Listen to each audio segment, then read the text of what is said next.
બોલ રમા પીરની એ જે બોલો રામભાઈ એટલો ખર્ચો કર્યો, પ્રોગ્રામ કર્યો, જેતા બોલો. બોલ રમા પીરની. સ્ટેજ માથે કલાકારોમાં હાજણભાઈ, રામભાઈ તથા સાજિંદા ભાઈઓ, નામ તો નથી આવડતું, બધા ભાઈઓને ખૂબ ખૂબ રામભાઈ વતી અભિનંદન. બીજું, આજે પરમાર પરિવારને આંગણે આવો મોટો ઉત્સવ છે, તો દરેક ભાઈઓ બહેનો ને મારી વિનંતી કે આપણા સમાજમાં ભગવાનની હવે ઘણી દયા થઈ ગઈ. અત્યારે જોવો તો સામાન્ય નાનો પ્રોગ્રામ હોય, આ વખતે રામભાઈએ તો ઘણો મોટો પ્રોગ્રામ કર્યો. રામભાઈ તો મોટા દિલનો માણસ છે. હું ઇઝરાયલ ફરવા ગયો હતો, ખાલી 8 દિવસ પૂરા ગયા હતા અમે, તો એને ખબર પડ્યા કે અરબંબાઈને આવ્યા તો 3-4 છોકરા મને બોલાવવા આવ્યા. પોતાને ત્યાં એણે હોટેલની અંદર પ્રોગ્રામ રાખવો, તો મેં ના પાડ્યું કે ભાઈ ખોટા ખર્ચા ન કરાય, જેટલું બને તમે જ્યાં રહેતા હોય ત્યાં હું આવીશ, ત્યાં બધા હારે જમશું.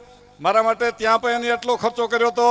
પછી જ્યારે મેં હરિદ્વારની વાત કરી તો હરિદ્વાર માટે સીધા $1000 પર બારા 50-55 હજાર જેવી રકમ તરત આપી.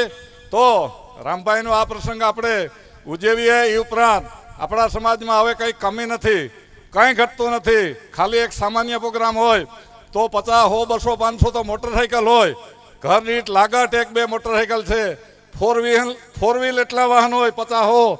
તમે સવારે નજરે જોયું હે 50 થી 100 ગાડી હતી.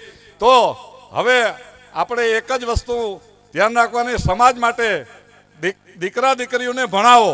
ખેતી કાયમથી કાયમ ટૂંકી થતી જાય. દીકરા 500, 700 વીઘા હતા એ તમે જુઓ, અત્યારે 50-50માં આવી ગયા. તો અત્યારે મોંઘાઈ પણ એટલી થઈ કે આપણે જમીન લઈ નથી શકવાના. તો આપણે દીકરીઓને ભણાવો, દીકરાઓને ભણાવો. દીકરા માટે માલદેવ બાપુએ આપણા સમાજ માટે જે કાર્ય કર્યું એના આપણે કોઈ રીતે ઋણ ચૂકવી શકીએ એમ નથી. પણ એની જ્યારે તિથિ હોય ત્યારે અમારી વિનંતી છે કે આ તિથિને દિવસે દરેક ગામોગામથી બધા આવે અને એને સારી રીતે આપણે ઉજવીએ.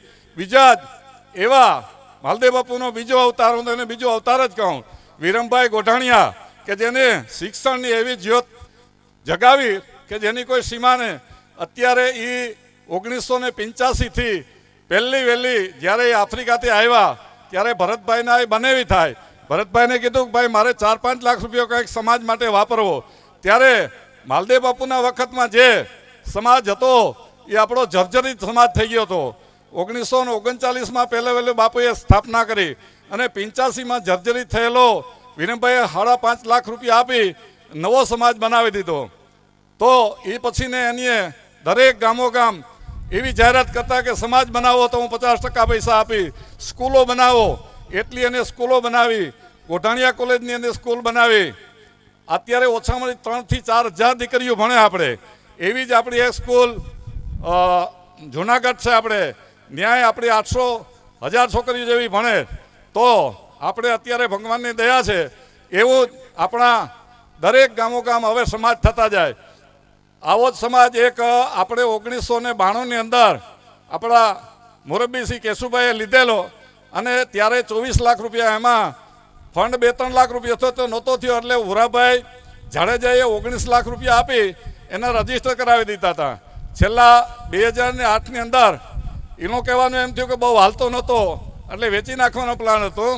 વેચવા ન દીધો ભૂરાભાઈ અને ગીગા ભક્તે, અને ત્યારે જબરજસ્તી મને પ્રમુખ બનાવ્યો. અને અત્યારે એના હમણાં ગયા મહિનામાં મુહૂર્ત કરે એવાના 1 વર્ષની અંદર 2.5 થી 3 કરોડને ખર્ચે આપણો હરિદ્વારની અંદર એ સમાજ બની જાય.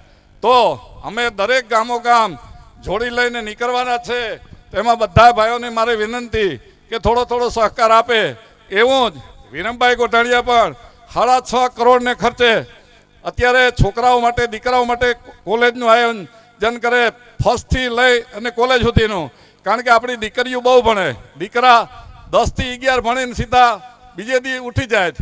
મોટરસાઇકલ મળે, બાપુજીના પૈસા ખૂબ છે, અટાણે મોહિમું બહુ થાય, બે ત્રણ મોહિમું થાય, અઢળક સંપત્તિ આવી, સંપત્તિને હારે પછી દુર્ગતિ આવી કે હું નજરે જાઉં, બધી જગ્યાએ કહું છું કે આપણામાં વ્યસનો બહુ આવે ગયા. નાના છોકરાઓની અંદર એટલા વ્યસન આવ્યા, ગામડે ગામડે એટલા વ્યસન છે, ફાકી અને દારૂ.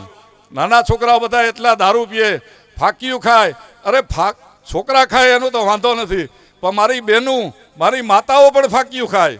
એ તો જુઓ, આપણે 5 થી 10 વર્ષ પછી કઈ હાલતમાં જાય. હું હમણે તો એ જ ચિંતા થાય. દરેક ગામો ગામ હું આ જ રીતે કરું કે ભાઈ તમે મહેરબાની કરી દીકરીઓ ફાકી ન ખાઓ. આનું પરિણામ પછી 10 વર્ષ પછી તમે યાદ કરજો કે આનું પરિણામ કેવું આવે. તો આ સારી વસ્તુ નથી. હજી આ ચાલુ થઈને 2-4 વર્ષ ત્યાં કેટલી આપણી દીકરીઓને કેન્સલ થાય. તમે વાવડ કાઢો, અમદાવાદ આપણો સમાજ છે, ત્યાં ભરચક રહીએ કાયમ માટેનો. તો આનું પરિણામ બહુ સારું નહીં આવે. મારી માતાઓને મારે વિનંતી છે કે વ્યસનથી દૂર રહ્યો. ભલે હોય થઈ ગયું હોય, પણ જેટલું બને એટલું ઓછું કરો. આપણા દીકરીમાં વ્યસન ન આવે એની ખાસ કાળજી રાખો. ઠીક મોટા થઈ તો હવે જવાના જ છે, એને તો કોઈ વાંધો નથી, પણ નાની પ્રજામાં જ્યાં મારો દીકરો જ્યાં લેવ, એટલે બાપો દીકરો લેવા જાય ત્યાંથી જ ચાલુ થઈ જાય. એટલે છોકરાઓની જિંદગી ન બગડે એના માટે થઈને મારી માતાઓને મારી વિનંતી છે. થોડુંક આ કડવું છે, ખરાબ લાગીએ, પણ હું તો ગામો ગામ જ્યાં બોલવાનો મને મોકો આવે તો પહેલાં આ વ્યસનની જ વાત કરું. દરેક ગામો ગામ, અત્યારે આ એક ગામ મારું નથી, દરેક ગામની અંદર એટલા વ્યસન કરેગા. અમારા ગામની અંદર જુવાન છોકરા 30 થી 35 વર્ષના 10 થી 15 છોકરા મરી ગયા. અત્યારે 15 જણા લાઈનમાં છે. એના માટે હું ડીએસપીને મળ્યો. અમારા ગામમાં ચોથેથી ધાર નાખવાની બિલકુલ ને. વેચે કોણ? હરિજન લોકો વેચે. હરિજનનો આપણે દારૂ પીએ. પેલા એને આપણે છાંટ નાખીને ઘરમાં જતા, એને બદલે એના ઘરમાં બેસીને આપણે દારૂ પીએ. આપણો બુદ્ધિનો સંપત્તિ તો વધી, પણ બુદ્ધિનો હાવ નાશ થઈ ગયો. તો મારી એવી વિનંતી છે યુવાન પેઢીને, મારી માતાઓને, દીકરીઓને. હું 1998થી સમાધાન સમિતિનો પ્રમુખ છું. અમારી પાસે હજારો કેસ આવે. કેટલી દીકરીઓ, તો દીકરીઓને એક જ તકલીફ છે, દીકરીઓ ફાંકી ખાતા હોય ને ભાઈ બધા દારૂ પીતા હોય. હવે બેને પ્રોબ્લેમ કે એ ફાંકી મૂકી દે તો હું દારૂ મૂકી દઉં. હિસાબતા કરો તમે આ ક્યાં દરજી આપણી ભૈયા છે. આપણે સગવડતામાં કંઈ ઘટતું નથી. આવી સગવડતા તમે ક્યાંય જોઈ હતી? હજારો રૂપિયાના ખર્ચા થાય તો ફટાફટ આપણે રાતોરાત ભગવાન દે. જો રામભાઈ કેવડો બધો ખર્ચો કર્યો. તો આપણે સમાજમાં સંપત્તિ વધે એને રહે. આ જો આ થતું જાય તો 5-10 વર્ષ પછી આપણે જે છાતી કાઢે હાલ્યા નહીં, હાલતા બંધ થઈ જાય. હું કોઈ એ નહીં કે આ મેરનું. હું જ્યારે વલ્લભ વિદ્યાનગર ગયો ત્યાં આપણા હવાઓ છોકરા હતા. હવે એમાં અમુક ટકા ખાતા હતા બાકી. દીકરાઓ, તમારા મા બાપ તમને પેટી પાટા બંધવે ને અહીંયા ભણવા મોકલે. તમે જો આ ફાંક્યું ના ખાશો તો થાય હું. મેરનો દીકરો આમ વ્યો જતો હોય તો ભાગ થતો જાય, ખબર પડે કે આ મેરનો દીકરો છે. એને બદલે તમે આવા થતા જાઓ અને 5 વર્ષ પછી તમને ઢેઢી મારીએ. તમે દૂધ, દહીં, ઘી, તમારા ઘેર દુજાણા છે એ ખાઓ. આ ફાંકીમાં છે હું, એમાંથી તત્વ નીકળે, એમાંથી મજબૂત થવાના છે. તો મારી ખાસ કરી રામભાઈનો ખૂબ આગ્રહ એટલે બોલ્યો, નકર હું બહુ ઓછું બોલું. અમારા 2 ગામ હું દર વર્ષે જમાડું. અમારે દાદાનું મંદિર બનાવ્યું. મારે કાયમ માટેનો સંતોને લઈ જવાના અને આ વ્યસન બાબત જ મુકાવવાનું.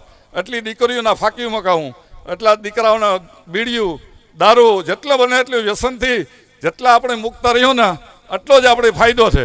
બાકી તો આપણા પાસે સંપત્તિ તો અઢળક આવી, પણ એના પાસે વિનાશ એટલો જ છે. આ મનુષ્ય દેહ છે એ ઘડીએ ઘડીએ નહીં મળે.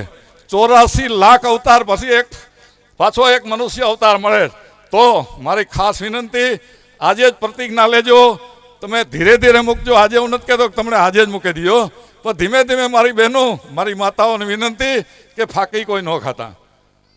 બોલો રામભાઈ, હવે કંઈ બીજું કેવું? હે હા, આટલું બોલી વિરમું છું. બીજું ભલે આ સારા કાર્ય માટે વપરાશ, લક્ષ્મી ઉડાડો અને મને વાંધો નથી, પણ જે આપણે ઢોલીને પાછળ એટલો બધો રૂપિયો ઉડાડીએ. આ લક્ષ્મી છે એ મા છે, વિષ્ણુની ઘરવાળી છે ને મા છે. માને થોડી આમ ઉડાડાય. આ સારા કાર્ય માટે આ તો જોઈએ. સંતો બધા આ રીતે આમાં ચોટે જ પડ્યા. એ પાછા આપણે પૂછીએ કે ભાઈ આ શું કરવા, તો કંઈ તો હારા કરીએ એમ તો કાંઈ વાંધો નહીં, પણ ઢોલીને ઉડાડો ને એના પગમાં ખૂંદાવો, તમારે પૈસા દેવા ઝડક છે તમારી પાસે, ને 50,000 લાખ રૂપિયો જે દેવો હોય એને જોરી રાખો ને જોરીમાં નાખતા જાઓ, તમે લક્ષ્મીને પગમાં ન ખૂંદાવો. આ એક દિને સમય પાછી વહી જાય ને તો ખ્યાલ નહીં રહીએ કે આવી તી પાછી વહી ગઈ. એટલે લક્ષ્મીને મારા બાપ હાંચવીને વાપરજો, આડેધડ ન વાપરતા. ખાલી 10 વર્ષ એક ધારા હારામાં અને ગઈ સાલ 1 વર્ષ માઠું પડ્યું ને તો બધા આંટી સળગાતા. 1 વર્ષમાં જ ખબર પડે કે કેટલું વહેમું છે. એટલે આપણે બેકાબુ ન થવાનું. 100 રૂપિયા હોય તો 150 રૂપિયા વાપરવાના, 25 રૂપિયા રાખીને જ કામ કરવાનું. બાકી તો આપણા સમાજ ગમે ન બનતો હોય તો પૈસા આપવાના. પછી આપણા શિક્ષણના ગમે આવે તો એમાં પૈસા આપજો, આડેધડ ક્યાંય ખરાબ રસ્તે ન વાપરતા. વધારે નથી કહેતો, આટલું કહી વિરમું છું. જય હિન્દ, જય ભારત.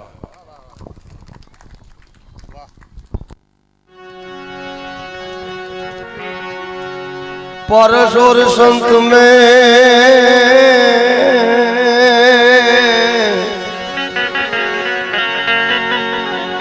बड़ो अंतरो जाम,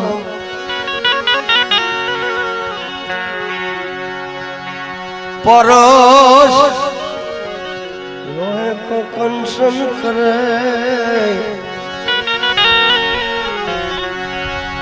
संत करो पसलो.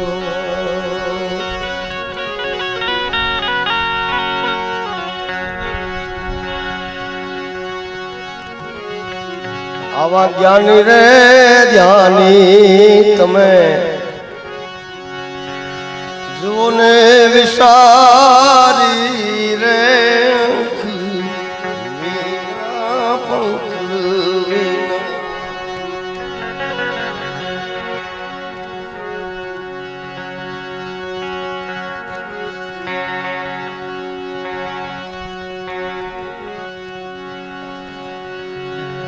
मुख बिना नारी रे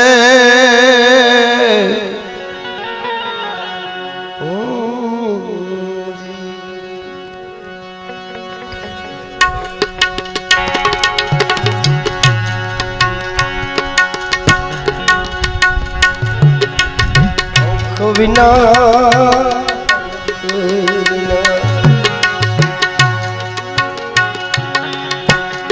बिना नारी रे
पंडिता जुओ ने विचार